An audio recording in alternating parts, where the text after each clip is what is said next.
Y tenemos a ese invitado de la tarde, Alan, tenemos al doctor Tomás Páez, sociólogo, profesor universitario, escritor, conferencista internacional y además es consultor empresarial. Bienvenido, doctor Páez, a Siempre Venezuela, Venezuela Siempre. Buenas tardes.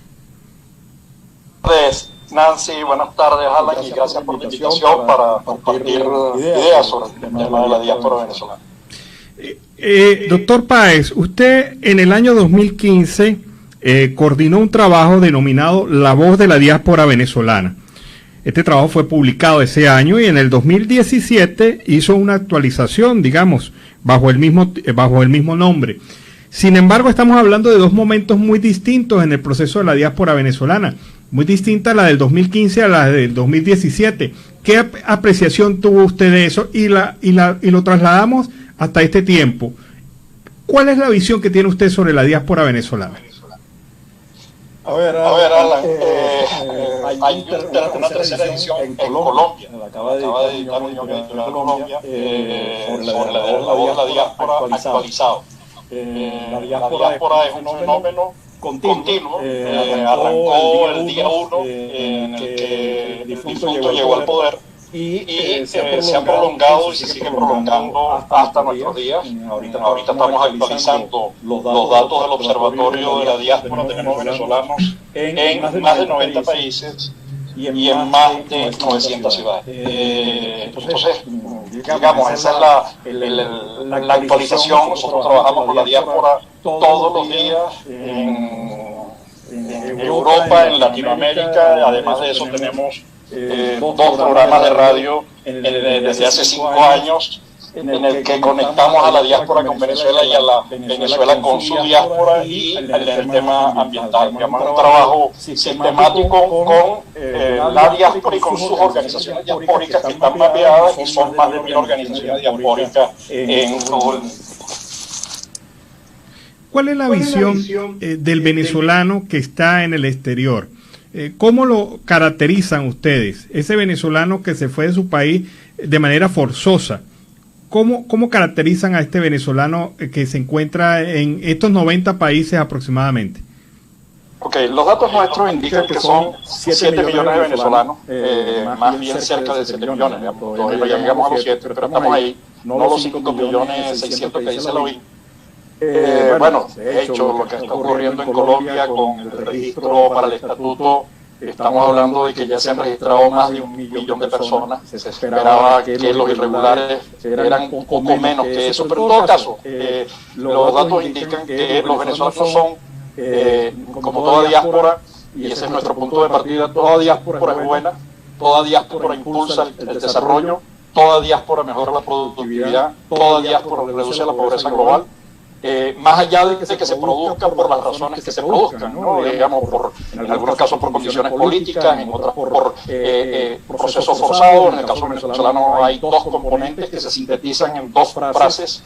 Una que es, en Venezuela la única nevera llena es la de la morgue, y la segunda es, prefiero despedirlos en el aeropuerto que en el cementerio, ¿no? Entonces, digamos que es la mezcla de deterioro económico e inseguridad. Entonces, esas son las razones por las que la gente migra, sigue migrando y además se están produciendo nuevos patrones de migración más allá de los que ya se venían produciendo. Hasta el año 2015 la gente migraba y los principales destinos eran Estados Unidos y España, en menor medida Colombia, y a partir del año 2016 cambia todo el patrón.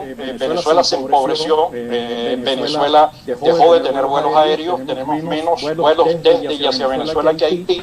Es decir, que el empobrecimiento generalizado ha hecho que doctores, ingenieros hayan tenido que migrar en autobuses 11 y 15 días de viaje para llegar a Chile o a Argentina o a Perú. Doctor Páez, para los venezolanos, ¿qué significa la palabra inmigrante en otro territorio?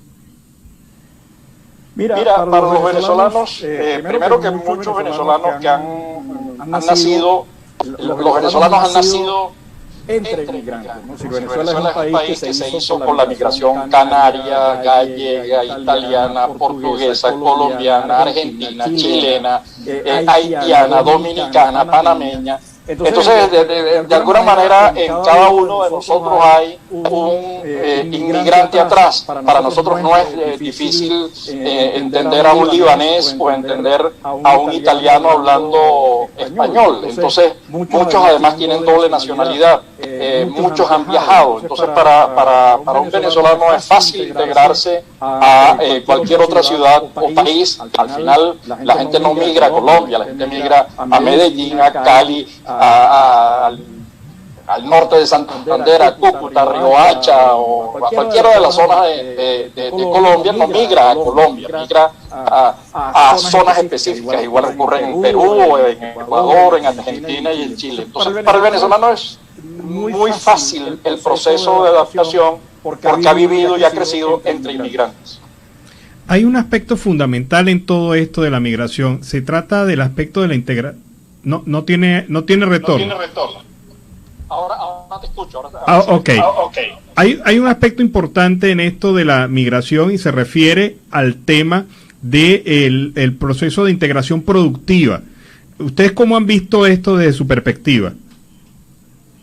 Yo creo lo que decía antes, toda migración contribuye al desarrollo económico global. Yo tuve el honor de estar al lado de Holmes Trujillo, el que era responsable en ese momento de la Cancillería, en un evento que hizo la Universidad del Rosario en Bogotá.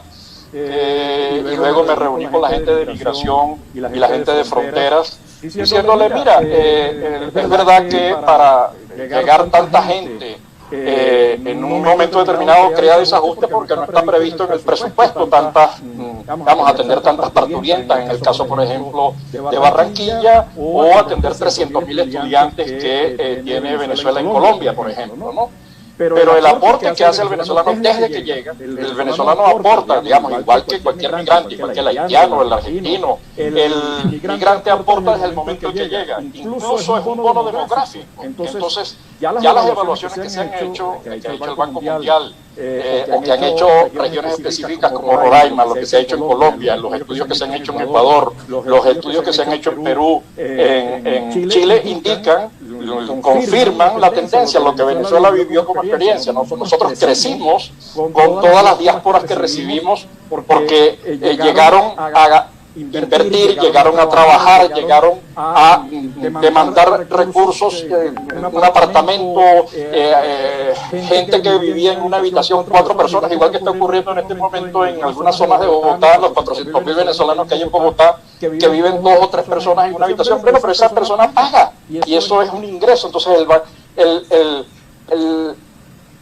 aporte que se hace al fisco, incluso antes de ser regularizado, yo creo que Colombia además está dando el ejemplo de lo que debe hacerse, es regularizar defendiendo el derecho humano. Eso impide lucha contra las industrias diaspóricas, esas de trata de drogas y de mujeres, el tráfico, y facilita la inserción laboral y al inversionista venezolano, que los tenemos. Allá hay cadenas farmacéuticas, allá hay inversiones en petróleo, allá hay inversiones en alimentos, hay aportes en el área de la medicina. Lo reconoció la propia unidad de la alcaldía de Bogotá, el aporte que hizo la medicina venezolana o los médicos venezolanos y enfermeras al tema del tratamiento del COVID. Digamos, entonces, toda migración reduce la pobreza global, toda migración es positiva, toda migración es buena.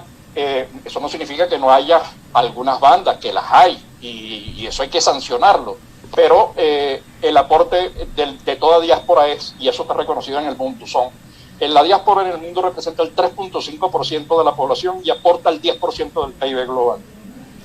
Doctor, como sociólogo, ¿cómo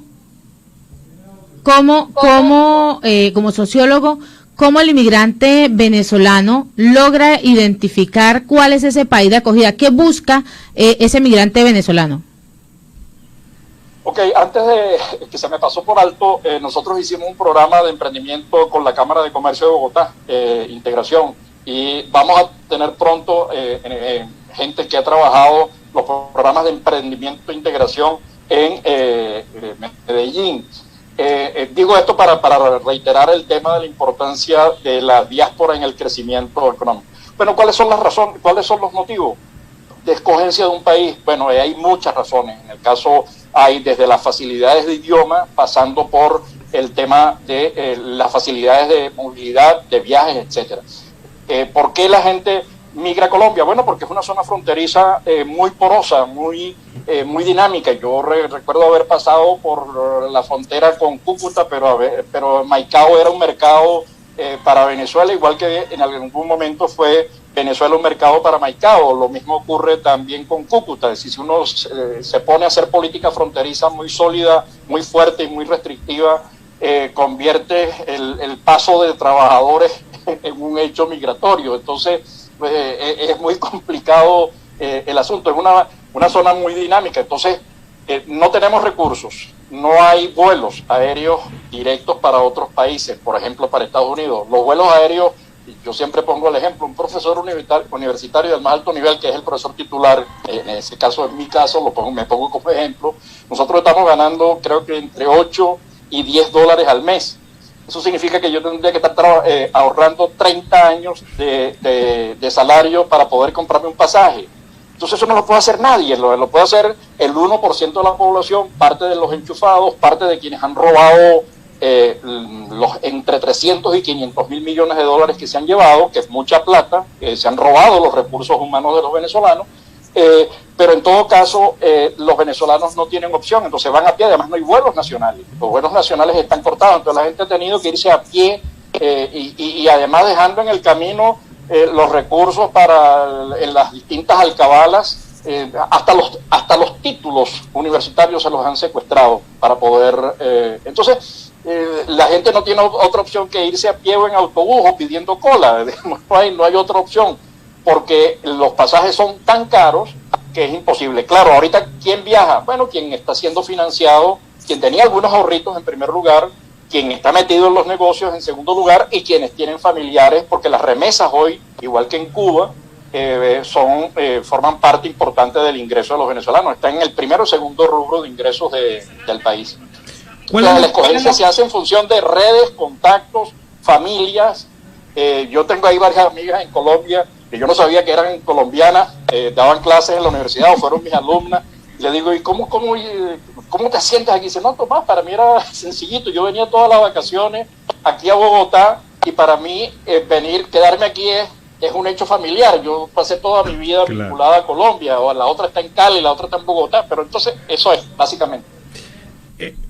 Para finalizar, ¿cuál es la visión que tienen ustedes a futuro de este proceso migratorio? ¿Cómo lo proyectan? A ver, el futuro es incertidumbre, entonces cualquier proyección es mentira. No puedo cualquier cosa, porque si las condiciones cambian, como lo que ha ocurrido ahorita en Cuba, por ejemplo, es un cambio que va a ocurrir en Cuba, no lo sé, pero sí tiene implicaciones también para Venezuela.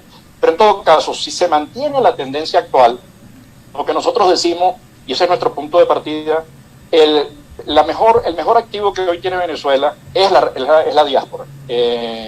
Estamos hablando de vaquianos, estamos hablando de gente que está ejerciendo en Bogotá, o en Cuenca, o en Quito, o en Guayaquil, o en Callao, o en Arequipa, que tienen relaciones, que tienen nuevos contactos, que han creado...